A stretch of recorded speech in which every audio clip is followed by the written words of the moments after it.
L'arnaque a tout dit. Le fils du DCC, Samuel Mvondo Eyolo, pris en flagrant délit accent aigu LIT. Il se présente comme le fils du directeur du cabinet civil de la présidence de la République. Pour arnaquer, c'est l'alerte qu'a donné Boris Berthold sur ses comptes réseaux sociaux. Ce jour. En effet, le dénommé Akutu MVONDO Etienne se ferait passer pour le fils du directeur du cabinet civil de la présidence, pour commettre des forfaits et arnaques en tout genre. Les FAITS. Fin octobre 2022, Mban Marie-Joëlle fait la connaissance d'un certain Doum Aristide vers la frontière Congo-Cameroun où elle était allée chercher la marchandise. Pour vendre. Doum lui propose un réseau de voyage en fin novembre en France, dans le cadre d'un partenariat avec la mairie de Deauville.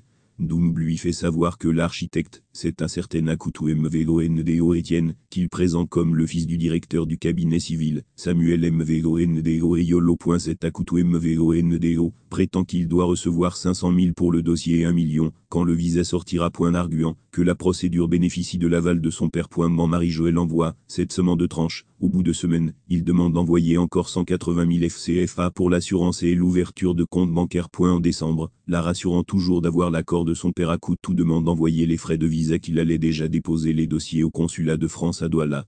Les frais de visa sont estimés à 66 000 FCFA. Au total, 745 000 FCFA ont été envoyés.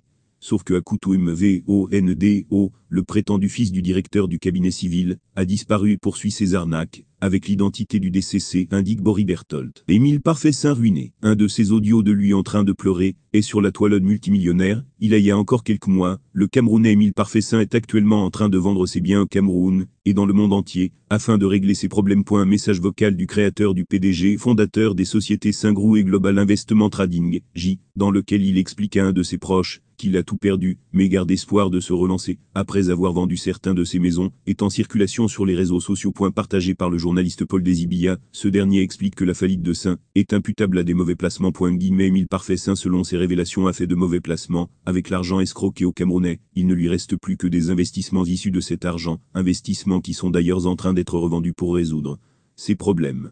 Si vous voulez un terrain, une maison au Cameroun et au Ghana, un avion, il cherche preneur, explique Desibilla.